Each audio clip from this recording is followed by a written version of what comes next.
озмуни ҷумҳуриявии илм фуруғи маърифат таҳти сарпарастии президенти ҷумҳурии Тоҷикистон муҳтарам Эмомалӣ Раҳмон бо мақсади амалисозии 20-солаи омӯзиш ва рушди фанҳои табиатшиносӣ, дақиқ ва риёзӣ дар соҳаи илму маориф баргузор карда мешавад. Инак даври аввали ин озмуни сатҳи ҷумҳуриявӣ дар донишгоҳи байналмилалии сайёҳӣ ва соҳибкории Тоҷикистон бо мақсади иҷрои амри президенти ҷумҳурии Тоҷикистон муҳтарам Эмомалӣ Раҳмон дар бораи баргузор намудани озмуни ҷумҳуриявии илм фуруғи маърифат бо иштироки ҳудуди 200 нафар довталаб оғоз гардид.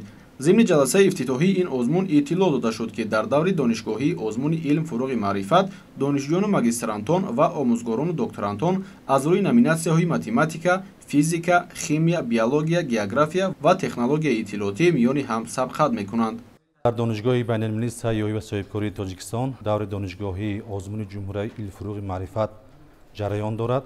дар даври аввали ин озмун зиёда аз 600 нафар донишҷӯён фаро гирифта шуданд ва дар даври ниҳоии озмуни минбаъда 200 нафар донишҷӯён аз рӯи 6 номинатсия роҳ хат гирифтанд. дар сурати баргузории чунин чорабиниҳои илмӣ мо метавонем чеҳраҳои нави самти илмҳои дақиқ ва риёзиро дарёфт кунем ва барои омода намудани онҳо ҳамчун мутахассиси хуби соҳаи имрӯзае ки бевосита ба талаботҳои бозори меҳнат ҷавобгӯ ҳастанд, яъне мо кӯшиш ба харҷ медиҳем. ният дорем ки чеҳраҳои беҳтаринро дар самти илмҳои дақиқ ва риёзӣ дарёфт намуда ба даври ноҳиявӣ, шаҳрӣ ва ҷумҳуриявӣ пешбарӣ намоем.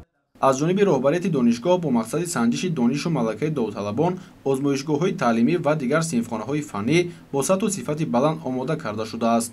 ҳамзамон барои дар асоси низомнома доир намудани даври якуми озмуни ҷумҳуриявии илм фуруғи маърифат нақшаи чорабиниҳо, ҷадвали баргузории озмун ва назорати он, тасдиқи ҳайати ҳакамон, гузарондани машварат барои ҳайати ҳакамон ва масъулони озмун, назорати риояи талабот ва пешниҳоди тавсияҳо ба довталабони озмун, омӯзиш ва тавсияи ҳуҷҷатҳои пешниҳодшудаи иштирокчиёни озмун, таъсиси комиссияи апеллясионӣ дар донишгоҳ фаъолият менамояд.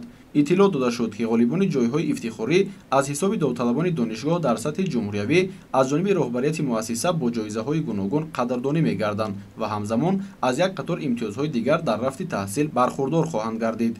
бо ташаббуси бевосити асосгузори сулҳу ваҳдати миллӣ, пешвои миллат, президенти ҷумҳурии Тоҷикистон озмуни ҷумҳуриявии илм фуруғи маърифат ҳамасола баргузор мегардад. вобаста ба масъалаи мазкур раёсати донишгоҳи байналмилалии сайёҳӣ ва соҳибкории Тоҷикистон тасмим гирифтааст, ки имрӯз даври донишгоҳии озмуни илм фуруғи маърифатро баргузор намояд. аз рӯи 6 номинатсия озмун баргузор мегардад.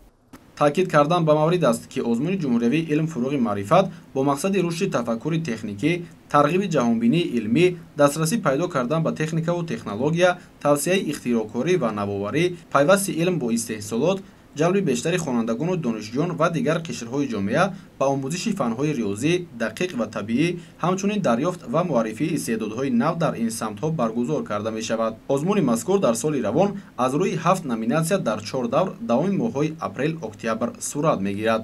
Сафар Хуҷа Резозода, Суҳроб Назарзода, шаҳри Душанбе, ҷаҳоннамо.